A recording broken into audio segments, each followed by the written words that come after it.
फक्त गेलं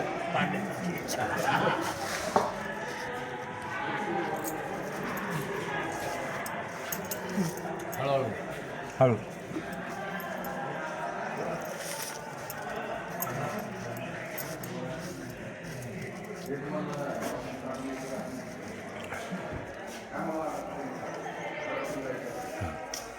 काय म्हणतात आजी याला? पुरणपोळी. नाही, पण मी तर इथं ऐकलं मांडे म्हणून. मांडे वेगळे राहतात. हां, काय असतं मांड्यांमध्ये, काय फरक असतो? मांड्यांमध्ये खाली गव्हाचं पीठ राहतं. हां गव्हाचंच पिठाचे मांडे राहतात. हां, आणि हे याच्यात कशाचे? हरभऱ्याची डाळ, साखर हां, दळून आणि मग ते मांडे पुरणपोळी करतात. ही पुरणपोळी आहे. हां. पण मी ही खानदेशी पुरणपोळी आहे. हं. काय फरक असतो बाकीच्या पुरणपोळ्यांमध्ये आणि इथल्या? काय सांगू आता? आजीचं लाजणं बघून घ्या. ही आमची आजी अक्षरमानवची. अक्षरमानवच्या लोकांसाठी इथं मी दाभाडीमध्ये आहे, साहित्य संमेलन चालू आहे आणि ही महेंद्र शेवाळ्याची आजी आहे. हां, सख्खी आजी आहे. हो. हां, तुम्ही पण आजी म्हणता म्हणजे? हो आम्ही आजी पूर्ण गावाची आजी आहे सर. हो का? पण या आजीला काहीतरी नाव असेल ना? मीनाबाई मीनाबाई पाटील.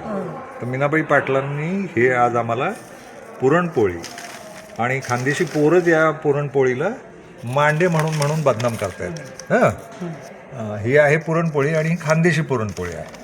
ती कशी करतात नेमकी ते थोडं आपण आजीकडनं ऐकू. कशी करतात ताई? ते लाजू नको आजी, सांग ना आजी. त्याच्यात हरभऱ्याची डाळ घ्यायची, हां साखर टाकायची, हां डाळ शिजून घ्यायची पहिले, हां ती कोरडी करायची, हां त्याच्यात साखर टाकायची हां आणि मग ती दळून घ्यायची. हां ते बारीक पुरण झालं का हां. मग ते मांडे करायचे, छोटे छोटे गोळे करायचे. हां त्याच्यात थोडा गोळा पुरणाचा टाकायचा, हां लाटून मोठी करायची. हां. मोठी म्हणजे एवढी मोठी? नाही एवढी, करून दाखव ना.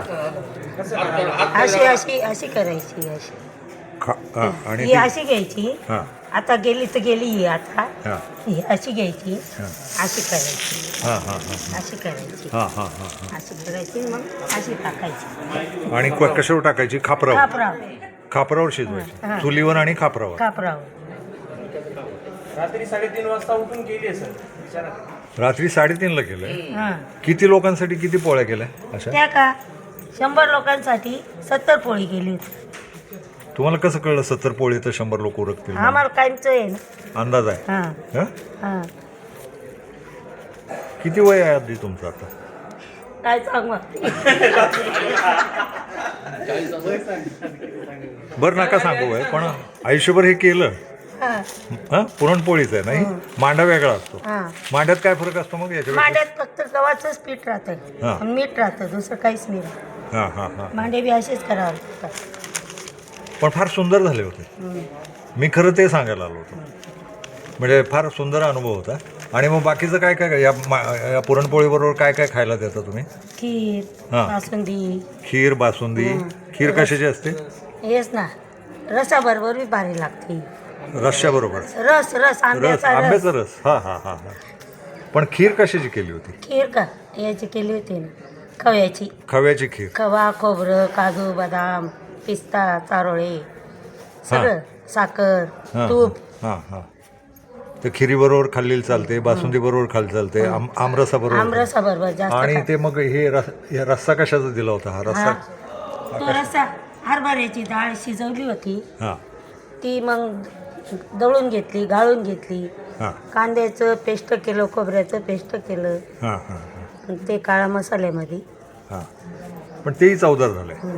आणि म्हणजे हा याला काय म्हणतात तुमच्याकडं? काय रस्सी. रस्सी. याला रस्सी म्हणतात. रस्सी म्हणजे पुरणपोळी, रशी, खीर, भजी, कुरडई, रस्सी, पापड, भजी, कुरड्या, पापड भात आणि भात आणि लिंबू. फार सुंदर आहे हे.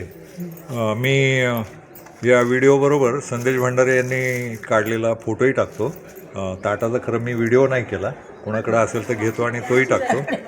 आणि ही मीना आजी, म्हणजे आपली आजी असून सुद्धा ही माझी आई बहीण बघा महाराष्ट्राची. ताट करून देऊ का?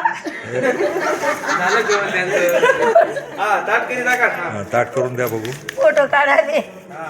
हुशार आहे ते. 2 वाट्या दे रे भाऊ. त्याला भरशी भात बरा. तुम्ही स्वतः जेवला का आजी? नाही, घरी जेवू आम्ही. घरी जेवणार. घरी काय जेवणार तुम्ही? आम्ही भाकरी, भाकरी, ठेसा. ठेचा. पापड कसले आहे? ये उडदाचे. हे तुला उडदाचे कशाचे पाहिजे? उडदाचे पापड आहेत. हे कशाचे पापड आहेत? हे नागली. नागणी, नाचणी म्हणतात त्याला, नागणी म्हणतात. नाचणी आम्ही ज्वारीला नाचणी म्हणतो. हां, इकडं नागली वेगळी राहते. नागली. हा. फुल भरा रे फोटो यार पाहिजे ना. बापरे आजी तर पाय इथे जबरदस्त द्यावं लागेल आजी. सर त्यांनी आजीला बोलतं करून दिलं का हो सर? मी चाललो बुवा, आता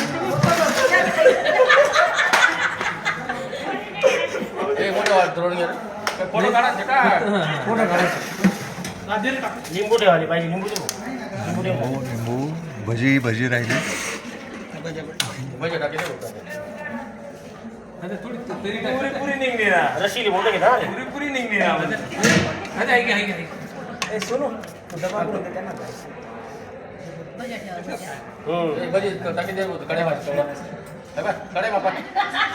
हा सगळा साज आहे.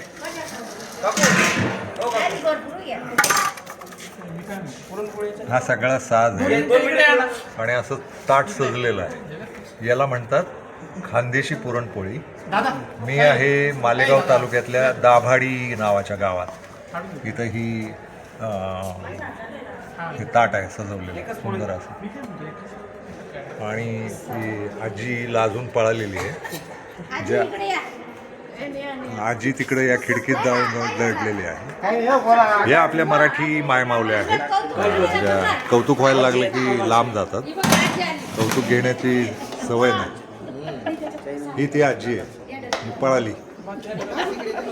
नाव मीनाबाई आहे. धन्यवाद. नमस्कार, मी रविराज सोनार, मालेगाव इथे असतो. मालेगाव हे गाव असं आहे की याला कलीद ए खानदेश असं म्हणतात. खानदेशची पूर्वी राजधानी बऱ्हाणपूर होती. या खानदेशची सुरुवात या मालेगावपासून आहे. कलीद ए खानदेश म्हणजे खानदेशची किल्ली हे मालेगाव आहे. तर इथून खऱ्या अर्थाने खानदेश सुरुवात होते. धुळे, जळगाव, नंदुरबार आणि काही अंशी हा मालेगावचा भाग आहे. मालेगाव तालुका हा खानदेशमध्ये मोडतो. हा खानदेशमध्ये मोडतो. आणि इथे आलेल्या प्रत्येक पाहुण्याचं स्वागत जे असतं हे एक गोड असेल तर गोडचं जेवण हे पुरणपोळी, विशेषतः मांडा, खापरावरचा मांडा. खापर म्हणजे एक आपली जी घागर असते, ती घागर उलटी पद्धतीने याच्यावर चुलीवर ठेवली जाते आणि त्याच्यावरती हाताने असं हे करून तर मांडा तयार केला जातो. आणि तो मांड्याचं जेवण हे पाहुण्याला दिलं जातं. तर मांड्यासोबत मग त्या दिवशी खीर असेल, खीर, अगदी श्रीखंड किंवा गाई गोड असेल ते, किंवा जर आंब्याचा सीझन असेल तर आंबे, अशा पद्धतीने ते असतं. आणि सोबत रस्सी भात म्हणून एक प्रकार आहे. विशेष म्हणजे रस्सी म्हणजे आपली साधी आमटी, काळी आमटी, आणि ती वाटीमध्ये घ्यायची आणि त्याच्यामध्येच भात टाकायचा असतो. मग सोबत तोंडी लावायला पापड, कुरडई, भजी हे सगळे असतात. लिंबू वगैरे सगळं असतं.